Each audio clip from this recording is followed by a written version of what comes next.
Welcome back to the Behind the Blind podcast, brought to you by Tetra Hearing. Find them online at tetrahearing.com and do yourself and them a favor by following them on all of the social platforms.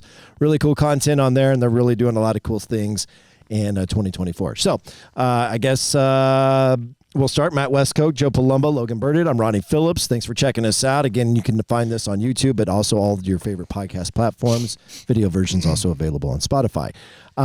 Yeah, I guess I need to get a flight and get the hell out of here because I am the reason for why. No. Yep, you're 100% the reason. If we would have got skunked, Yeah, okay. different story. I mean, because I did outshoot you. You did. I lived. You did. If only Dave Simon was here, he could tell the story. Oh, yeah. He would tell it the best. He's told it 4 times today. He would definitely. He really likes ragging on you. Oh, he loves ragging on me. Good for him. Yeah, he Good loves for it. him. Does that have anything to do with you just acting like you're King Dingling all the time when you? Ooh, Do not. burn. Burn. But yeah, maybe so. Yeah, okay. No, he definitely he loves to rag on me, but he knows I can take it. So Thankfully, we didn't get skunked. We got enough to make some cream pot pie, which is hopefully going to happen in our time here. We had a couple pot piebles. Yeah, for sure. Yeah. For sure.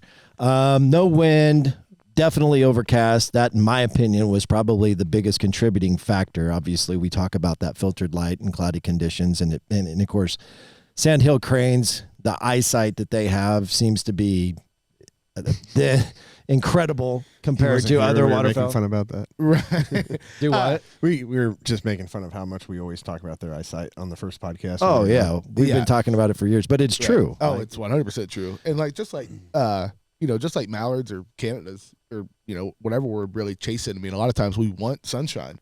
You know, It just makes the decoys pop. right? And And you're in a dirt field. you have shadows. We've talked about 100 times that you can use to your advantage. But like today, for instance, with no wind, a lot of the birds, they were just kind of coming out. They were flying high, and a lot of times, man, when they get like right over top of you like that, I mean, they're looking straight down. And I mean, it's like they're looking into your soul. You know what I mean? I feel it. I felt it. Honestly, it's like if you make eye contact with them, you're gonna turn to stone or something. Yeah. Like, that's how I feel sometimes. Yep. Like a bunch of Methuselahs up there, or Medusa. Wow, Medusa. what? The lady with Snake hair. Snake hair. Yeah, I got nothing. She can turn Medusa? you to stone. It's Medusa. Yeah, I think so. I guess Yeah. that sounds right. If you look her in the eye, she turns you to stone. You never heard about that in school? Well, you're looking at me like I'm the only one of us 4 that doesn't know about this. You're the only one that went to school. I know you're a teacher. Yeah, I go. Yeah, But yeah. anyway, Sorry about my Kansas education.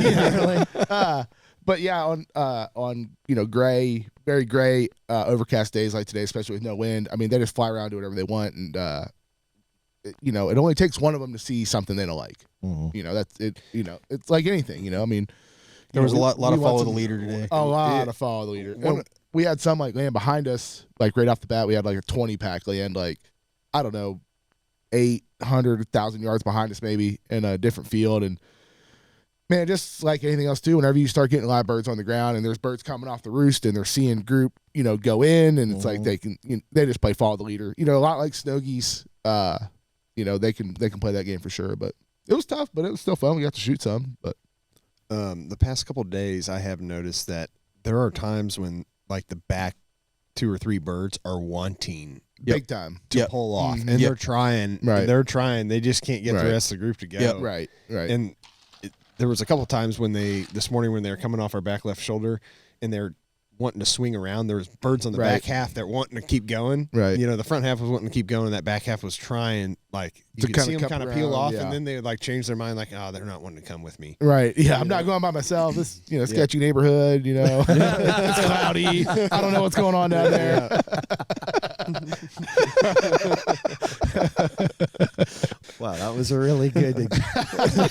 Perfect example. You know what I'm saying? Like, Yeah, I do. I don't really I've know gone down them that guys. alley a few times and They gone like, seem what are we cool. doing? I'm They scared. like- I need my mommy. Doesn't look like there's any food down there. It looks Yeah. just like bare dirt. I'm not for sure about They that. like one. winter wheat too. Yeah. But no, it was just an odd day. I mean, like I said, once we started getting some birds that were going past us and landing, behind us, It was hard to try to pull any off of that. Like Logan was saying, like you get a couple that are on the back end that are like, oh yeah, this looks awesome. I know we were here yesterday, but everybody's going over here today, so right. I'm gonna go over here and play with everybody else. We only had one good group really work us, and even then, that was a poke. They didn't finish. They didn't finish by any means. I think we dropped 4 out of that, and then there was a couple singles. Yeah. Or no, I guess you. Oh no, you missed. That's I right. missed. Good one. But I got mine. Anyway, so we ended up with 6 birds. That will be great for making Kate's world famous crane pot pie. But we just got done scouting tonight. Foggy, rainy conditions. Not really raining. It was misting, but made it a little bit difficult to scout. But we know the vicinity of where most of these birds are and have a pretty good idea what we're going to do tomorrow. For sure. Yeah. Like this morning there was quite a few birds that were landing, back behind us. Like I said, about 800,000 yards in a different field, but they were in there again this afternoon, and I don't know, man. I think it'll be really good. We're definitely where they want to be. We're definitely on the right flight path for sure. What's weird about this week is we talked about the other day on the first podcast. It looked like we were going to have pretty consistent weather all week, pretty much sunshine, 50s for high, light variable winds in the morning. But today with that overcast and it drizzled and it got really foggy this afternoon, they're saying the sun is going to be out tomorrow. I hope. I don't foresee it with really what's going on still outside now. Even when we came back from scouting, it was still kind of drizzly, really foggy. It was hard to see tonight scouting, but I hope the sun's going to be out tomorrow. That's what I was just looking at. It was like 3 a.m. It's supposed to blow out. It's what I just looked at. Yeah, maybe so. I hope so. It changes everything. I hope so. Yeah. It gives you a chance, really. But the fact, of course, that we thought we were going to have pretty consistent weather and pretty consistent, habits in the birds throughout the week, obviously that all went out the window today. But, it is what it is. Yeah. Excuse me. It is what it is. Yeah. So I was going to ask this. This is a little bit something new that I think would be informational or interesting for people who are listening. There's not a lot of people who crane hunt, and compared to say ducks and geese. Fair to say, right? Yes. Yeah. So when you got down here, crane hunting wasn't necessarily new to you because you had hunted them up in North Dakota, but it was you weren't nearly as aggressive hunting them up there as you are doing it down here. No, not at all. And it's just like anything else. There's more and more people saying no crane hunting every year. Mm-hmm. The birds are definitely getting smarter. They are getting wise to some old tricks. But whenever I started crane hunting in North Dakota, whenever I was, started guiding up there and really got a taste for it for like the first time, really, you hunt them completely different than you do down here. So what are some tips? What are some tips if people that can legally shoot them in their state maybe are having trouble hunting them? What are some of the key components to being successful at crane hunting? You need to, make sure that you are definitely on the X. I mean, you need to be where they want to be, or else you're going to watch a lot of follow the leader, like we kind of did this morning. If you're just off of that flight path a little bit, I mean, it can go from, shooting birds to not. If you're 300 yards off, even, like, you're not going to pull. You're not running traffic on cranes. It's very hard. It is very hard to run traffic. It really is. But, be sure you're on the X. Have quality decoys. Okay. And I don't have a Sandhill Crane sponsor. I know we don't as the show. I don't as an outfit here. Although I did learn that Tingle Free does have the crane new coming out. Logan told me about that yesterday. Yeah, fully flocked skinnies. Right. Yeah. But make sure you have quality decoys because their eyesight is so good. I mean, I used to think before any, full body or any of the decoys that are out now have come out, we were still using rags and, old like outlaw silhouettes, like trash, right? But we were kind of getting away with it, scratching a few. But because their eyesight is so good, they can tell the difference between a decoy and a real bird. And they can tell the difference between a good decoy and a not so good decoy. They can very much tell the difference. Part of the reason that Cash has ran stuffers for Yeah, I mean, a lot of guys 20, still do 20, run 25 stuffers. years. Yeah, I mean, stuffer. If it wasn't such a pain in the ass, Yeah. I would run stuffers Mhm. every day on cranes. But they're hard to, maintain. Yeah. You got to have a trailer dedicated set up. You have to have a stuffer rig. Yep. Essentially. Yep. And the way we hunt day in and day out, it's really hard to keep a whole And keep trailer 'em nice. Yeah, keep a whole You trailer just full of beat them up stuffers. too quick. Exactly, dude. Yep. But make sure you're on the X where they want to be, quality decoys, and make sure your hide is good. I mean, at the end of the day, if your hide's not good, I mean, you're just going to be wasting your time anyway. Like anything else, Exactly. but it is Exactly. more so, More enhanced. more so. Like Yes. any effort that you felt like you went above and beyond to kill a duck or a Right. goose, Right. you need to raise the bar Yeah. substantially Yeah. for cranes. Yeah, So the but other part, like calling too, though, right? So there's not really a whole lot of people that are making dedicated crane calls, right? No, there's a handful. There is a handful of guys out there that are, but not really to any kind of market as duck or goose calls. Like it's completely different. So we've been coming down here for quite a while doing this with you, and anybody who's seen the footage is going to, see you calling. You're the only Right. one who you do this regularly, so you're Right. the one doing all the calling.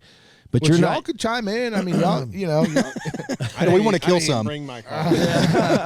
Sit in my garage. Just left mine at home. Not all cranes sound the same, dude. Yeah, to kind of speak to what, because you haven't always done your East. Is it an Eastern Shore? Sean Mann, Yeah, Eastern yeah, Shore yeah, Man. yeah. That's so you tuned it to be the Yeah, crane call. just a little bit. I mean, with He the just old. really knows how to work his tongue. That's right. That's right. There's a joke there. I'm gonna not go there, We, but yeah. Come so on, like let's see it. with Let's see it. You really know how to roll those R's.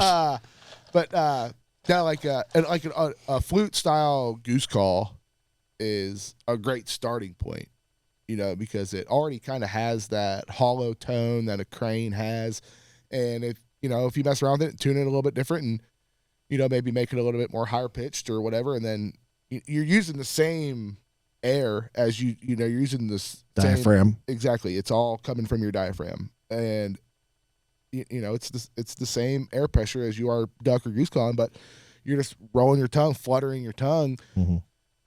But like cranes aren't as receptive to a call as ducks or geese are. I mean, you're It's not just confidence. You're not working a group of cranes. Yeah, with it's a more like, call. hey, I'm over here. Right. You're just trying to add a little bit more realism to what you have going on. 'Cause you can sit there, dude. If you're off the flight path by 200 yards, you could sit there and blow your crane whistle all day long until you don't have a breath left in your lungs. Mm-hmm.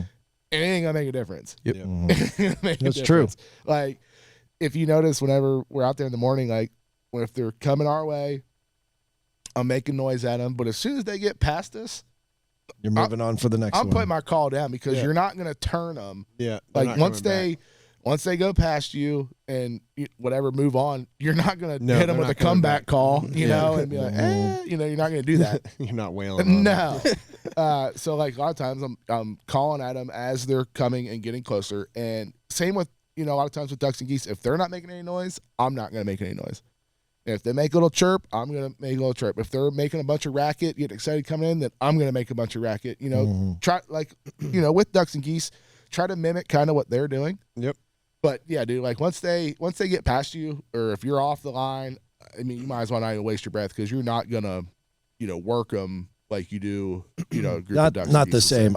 From my experience in coming down here, I've noticed that if they're coming straight at you, and as soon as they get above you and behind you, forget about it. Pretty much. If Dude. they come from the side, there's a Side, chance that they can for sure. flip out in front of you to sure. circle around and come back. Right. And that actually happened with my single. Yep. If you remember, they came from the right, Right. and then you hit him with the call as he was Right. turning out. Right. So don't give up on that. Yeah. So like a lot of times, like if they're coming like straight down the line, like I'm always saying under my breath, I'm like, please go in front of us. Go out front. Go Yeah. out front.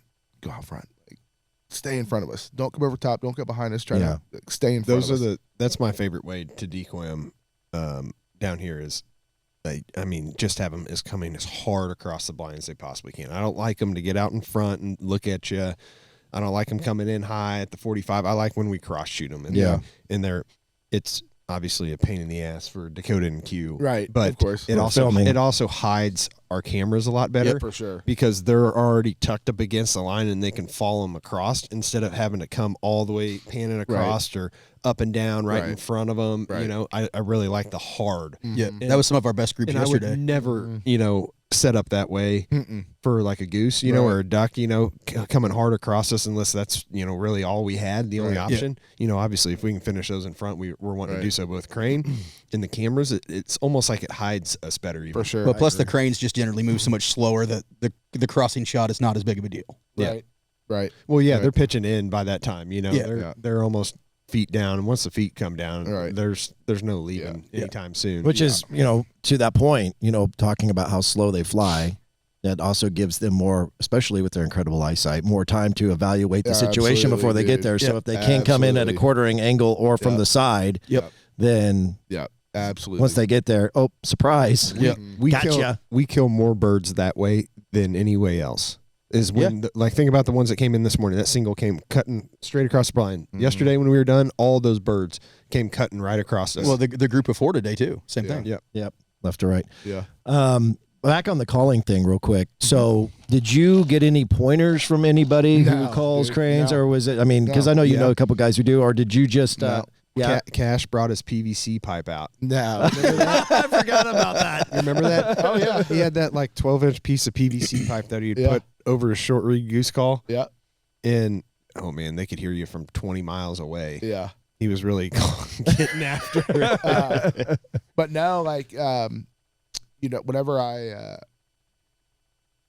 you weren't calling cranes in North Dakota. Yeah, for sure. Were you? I'll just use a I mean, goose like call. before you came down here to hunt cranes? Okay. Oh, yeah. Like anytime, like if we're duck hunting in North Dakota and, you know, cranes are flying, I'll always like pick up my goose call and even if it's not, just make some kind of noise that sounds like a crane at them for sure. Yeah. But like There is a lot of variability in their vocals. 100%. There's a ton of variability. 100%. But like whenever I got down here and got, you know, really serious and dedicated to only target cranes, I was like, all right, I need to have a call for sure. And what I used to use was like a Drake whistle because a lot of the juvenile cranes have that real high pitch. Yep. It sounds like a whistle. For sure. Yeah. It's just a real high pitched whistle. You know, if anybody's ever crane hunted, you know what I'm talking about. But a lot of times I would just use that.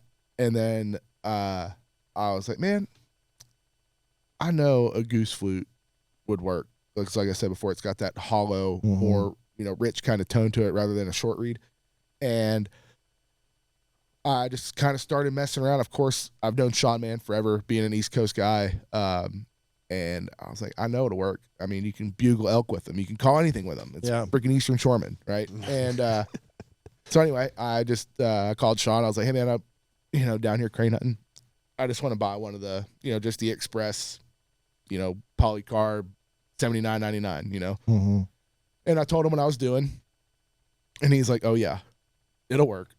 And anyway, he sent me one. I started messing around with it. And after, you know, a couple hours around the house one day, trying to figure it out, it was like, oh, yeah, this sounds good, you know? But, and there are other guys out there, you know, making dedicated sandhill crane calls. But at the end of the day, it's a goose flute. I don't care. I mean, look at the design of them. I mean, it's a goose flute. You call it what it is, but I mean, you can, you know. You brought up Sean Mann. He's come out here and hunted with you a few times. Yeah. Does he call at him? No. And it's funny. You're using his call, and he's in the blind with you. Right. And, plus, he's a legend in the space. But no, like Sean's really good about that. Like you would think that, like going hunting with him, you know, he'd be like, oh, you know, this is how I've always done it, or you know, he always like drop something on you, but he was always like, nope. This is your show. I'm here to just have Doesn't fun. give you any. Did you ask for any pointers?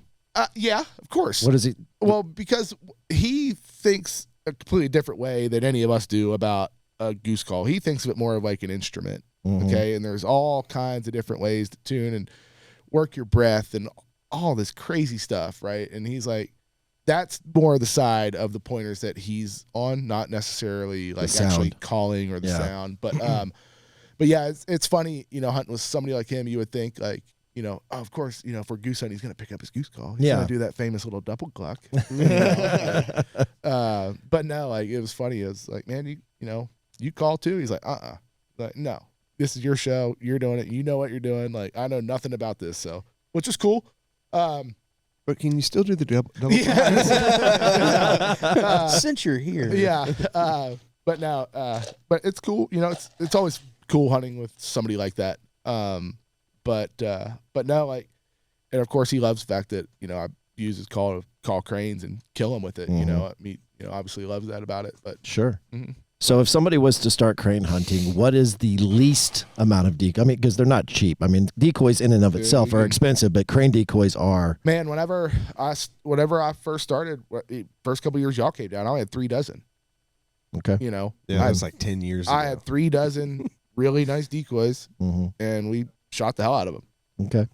So that's you don't need 20 dozen. You don't need 15. You don't need 10 dozen. Yeah, we didn't even put out 10 dozen. I don't think I've today. Yes, I don't think I've ever seen more than 5. Like, honestly, you don't need that many, because with cranes, what'll happen is you're going to run out of room. Like, you can spread out. What is that noise? Is that the TV? Oh, Die Hard's playing in the background. Oh, Dakota's editing. Gotcha. Oh, I thought it was John McClane. Saying John Sorry. McClane and Zeus. My name ain't Hey Zeus. I was Puerto Rican to you. He said Hey Zeus. Anyway, back on topic. So There's so much room that you can have your decoys. Yeah, like a lot of times, what I like to do is a lot of times I run like 5 to 8 dozen, and I just try to spread them out, and make us look a lot bigger than we really are. But you start trying to pack 10, 12 dozen crane decoys in, it's like, God, you really start to run out of room, and you almost make yourself too big, to where they'll start landing on the outside of your spread. You're trying to get them, in a pretty tight little corner. But if you make your spread, 80, 90 yards long, or even, 20, 30, 40 yards deep, because you're trying to spread out all your decoys, they might skirt you. They might not finish right where you want them to. And of course, that's what we're trying to do, is I want them to be from here to the wall. Right. So I feel like you can really position your decoys and spread them out to where you look and appear a lot bigger than what you really are. Yeah. So, but no, to answer the original question, you don't need 3 dozen would be the limit, though. Yeah, you don't need a ton of decoys. But more than a dozen, no more than 3. Absolutely. Works 70% of the time, 60% every time. But yeah, you don't need you don't need a ton of decoys for sure. A couple dozen, be in the right spot, have a good hide. Mm-hmm. Hide yourself. Yeah, hide man. yourself. Yeah. When you think your blind is done, keep going. Yeah. I'd rather have 2 dozen really nice decoys than 5 dozen, crappy decoys. Here's the other thing about that too, is they see, again, I'm a broken record, but they see so well. If you are so excited about hunting them and you're in a panel blind, A-frame style blind, and you're trying to peek up and see if they're coming, they are going to pick you off. Yeah. You need like one guy who's kind of the scout, if you will, to see where they're at, who's going to call the shot. Right. Because if you can't see them, there's a pretty good chance they can't see you, right? And if you're creeping up, like it's not, you can't get away with it with cranes like you can with ducks and geese. No. Nope. Some days you can, man, if you got the right hide and the sun, and some sun's days in their eyes. But like, no, man, it's best for everybody. But you don't get second chances at them. Like, it's not like if they bust you a little bit and they might go, oh, they flared a little bit, but they're going to work back. We might get another chance. And once they're gone. Once they flare a little bit, they're gone. Yeah. However, I thought it was crazy yesterday. We had the one that we shot at, and I don't remember what happened. We missed or whatever. It circled around and came back yesterday. Young bird. And busted, That's I guess. rare. Yeah. Oh, yeah. Extremely rare. Yeah, no doubt. No doubt. Cool, man. Well, that's a little bit of cool information for anybody who's in an area where they can shoot cranes and maybe never done it or would like to get more information on how to do it. Yeah. Or wouldn't happen this year, but if you ever wanted to experience what a great crane hunt would be, come on down. You got to come on down to Five Land and Holding with Joe Palondo. On down. How would they find you, Joe? Well, I'm on all the platforms, Ronnie. Are you? I'm not seeing a lot of content these days. I'm out there. I'm on the web. Now we got website, vlandandholding.com. Obviously, Instagram, Facebook, same, VLand and Holding. Joe Palumbo, 16. at me. But yeah, I'm not giving my phone number out on the podcast. Why? You running a business here or what? I'm married, bro. I don't need all these ladies calling me. I don't need them cat calling me. So Joe, unfortunately, because, and you've heard us talk about this already, has to have an Achilles surgery on Friday. And so unfortunately, he isn't able to run any clients after we're done here on Thursday, but we'll be open for business next year. And so if you want to get on the books early, this might be the time to do it, right? Perfect time to do it. Yeah. I'm going to have a lot of calendar looking at, a lot of opportunity to look at my calendar the next couple weeks. Yeah. So. Yeah. And so we won't get into it on this podcast. We'll tease this for the next one, but V Land and Holding, 5 Land and Holding offers a lot more than just crane hunting. And to learn more about that, you can tune in for the podcast tomorrow. Yesterday's hunt, that was so good. That video has dropped on the Heartland Waterfowl YouTube channel, so go check that out if you haven't already. Swag pack. Huh? Swag pack. Yep. Oh, yeah. I was getting to that. Make sure you comment, like, subscribe, do all the things to get the Heartland Waterfowl swag pack. DVDs, decals, koozies, watches. Pretty much watches. I keep hearing watches. Where did the watch come from? Here, what would you like? Exactly. Ronnie's Garmin watch. Like it, swipe it, all that good stuff. That's not happening. We're going to give all Ronnie's stuff away with this swag. Yep, he got this brand new Paparon podcast hat. We're giving that away, too. Oh, no, that was a Christmas gift, man. Throw some, thank you for plugging the Paparon throw podcast. some gratitude and empathy in on the swag pack. Oh, my God, look at all the shameless plugs. Yes, go check out the Gratitude and Empathy coffee. Anyway. If you're lucky, Ronnie might just dirty.coffee.com. put himself in the box. My buddy Buck and Jay will give them a little love. Shout out Dirty Duck. Dirty Duck Coffee. Pick you up some of their coffee. Use promo code PAPA to save or buy Gratitude and Empathy. All right, we'll stop with all that. Shout out all the great sponsors we have. Man. Yeah. I mean, we got a whole laundry list here. Man, shout out everybody. Your discount code is PAPA. Oh, yeah, PAPA, baby. Man, you went to Grandpa a lot faster. I thought I was getting an extra large cheese pizza with this code. I need that garlic butter. All right, guys. So, yeah, make sure you do all of that. We're going to announce the winner here on the podcast as we wrap up. I don't know. I guess we're going to – will tomorrow be the last one? Since we can't – because we have to leave from the field to go home. The last pod. So you're flying. Yeah, we will. Well, if you don't get the sooner flight tomorrow. So check back for the following podcast to find out if you won or not. But make sure you subscribe, like, comment on all of these videos. You got to comment. You got to comment. Really, that's the big one. If you comment, you will win. Well, maybe you will have a better chance to win. I was gonna say, are we? So we drawing for the winner for the podcast tomorrow, or are we gonna draw for the winner in the field on the last hunt? No, it'll happen on the podcast. On the pod tomorrow. On the podcast. Yeah. Okay. Right on. And if you wouldn't mind, because we are really excited about what we're doing with this YouTube channel, share it with your friends. Tell them about it. This is a thing that we've been doing the last few years. We want you to have that kind of in-feel, what it's like to be on the road with us, in camp with us, and then hopefully you can pull away some information like how to crane hunt with Joe. So even if you don't like it, just tell your friends about it. Dakota Thurn, ladies and gentlemen. Oh. Okay. Oh. Does it? This is all about the algorithm. Yeah, I've never heard of that. Every week.